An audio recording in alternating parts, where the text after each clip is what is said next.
નમસ્કાર. જિલ્લા શિક્ષણ તાલીમ ભવન સુરત આયોજિત એજ્યુકેશનલ ઇનોવેશન ફેસ્ટિવલમાં હું મહારાણી તારાબાઈ પ્રાથમિક શાળા ક્રમાંક 175માંથી મીનાક્ષી રવિન્દ્ર જગતાપ આપનું હાર્દિક સ્વાગત કરું છું.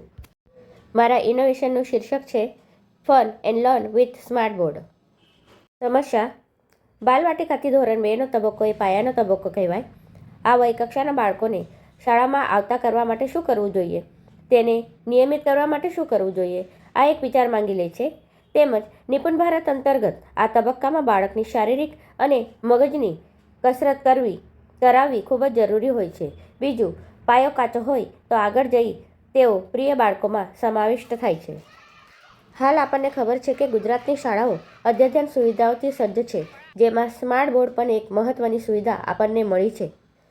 તેથી તેમને શાળાએ આવતા કરવા, નિયમિત કરવા તથા તેમના માનસિક વિકાસ માટે સ્માર્ટ શાળા અંતર્ગત આવેલ સ્માર્ટ બોર્ડમાં વ્હાઇટ બોર્ડના ઉપયોગ દ્વારા હું તેમની વયકક્ષા, અભ્યાસક્રમ અને તેમના શારીરિક માનસિક વિકાસ માટે કુલ 50 જેટલા ગેમ્સ પ્રવૃત્તિઓ તૈયાર કરેલ છે. આમાં ખાસ કરીને મુવમેન્ટવાળા ગેમ્સ બાળકોને ખાસ પસંદ આવેલ છે.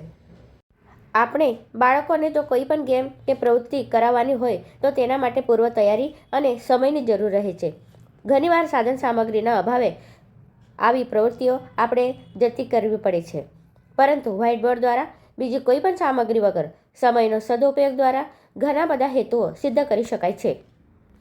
આ ગેમ્સ અને પ્રવૃત્તિઓનો ફાયદો કે બાળકો ડિજિટલ બોર્ડનો ઉપયોગ કરતા થાય છે, સમયનો સદુપયોગ થાય છે, કરેલ કાર્યને આપણે સેવ કરી શકીએ છીએ, બીજી વખતે તરત તૈયાર કરી શકાય અથવા ફરીથી ઉપયોગમાં લઈ શકાય છે.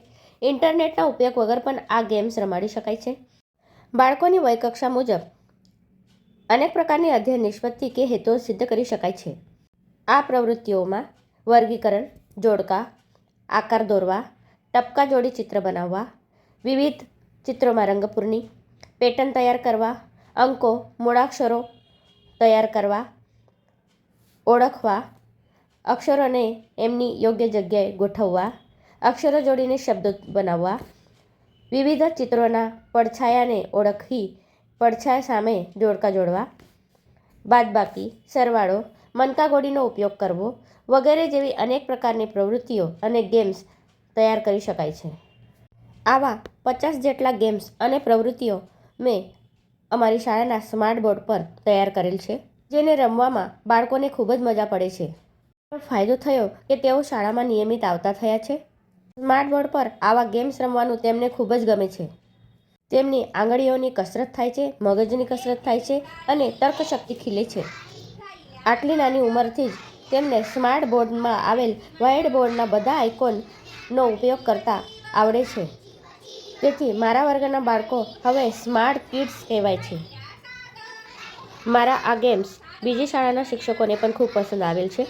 તેથી તેઓએ મને ફોન સંપર્ક દ્વારા આ ગેમ્સ કેવી રીતે તૈયાર કર્યા તેના માટે માર્ગદર્શન આપવામાં કહ્યું હતું અને વિડીયો દ્વારા તેમને મેં માર્ગદર્શન આપેલ છે.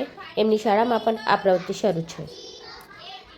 આંગળીઓની કસરત થવાથી બાળકોમાં સ્નાયુબદ્ધ હલનચલન થાય છે. તેથી તેમની નોટમાં લખવાની જે આદત છે એ પણ ખૂબ જ સરસ રીતે ખીલી છે. નોટમાં પણ તેઓ સુંદર અક્ષરે લખતા થયા છે. હાલ બાળકોમાં આત્મવિશ્વાસ વધ્યો છે. તેમની પૂર્વ વાંચન અને મૌખિક અભિવ્યક્તિનો વિકાસ થયો છે. તેમનું ભાષાકીય કૌશલ્ય વધ્યું છે. જ્ઞાનાત્મક વિકાસ થયો છે. આકાર ઓળખવા, આકાર જોડવા, મૂળાક્ષરો ઓળખવા, મૂળાક્ષરો જોડી શબ્દો બનાવવા, શબ્દો જોડી વાક્યો બનાવવા, રંગપૂર્ણી, આકારો જોડવા વગેરે દ્વારા તેમની સર્જનાત્મક શક્તિનો પણ વિકાસ થયો છે. વાંચન, લેખન, ગણનના વિકાસ માટે આ ગેમ્સ કોઈપણ ધોરણના બાળકો માટે ઉપયોગમાં લઈ શકાય છે. આ ગેમ્સ રમતા રમતા તેમના વાંચન, લેખન, ગણનનો વિકાસ થશે.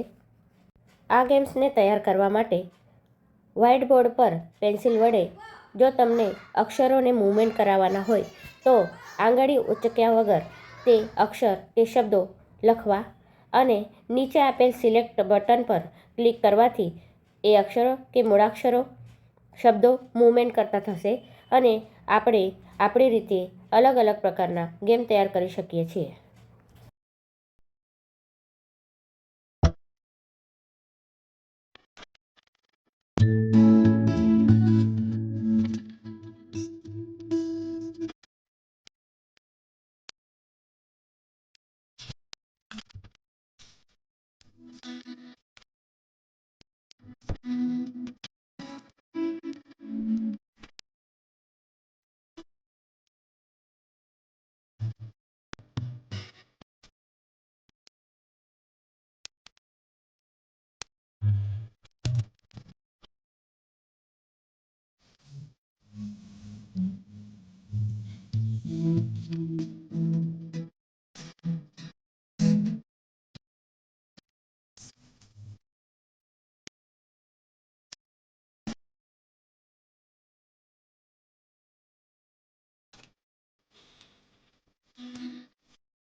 છે.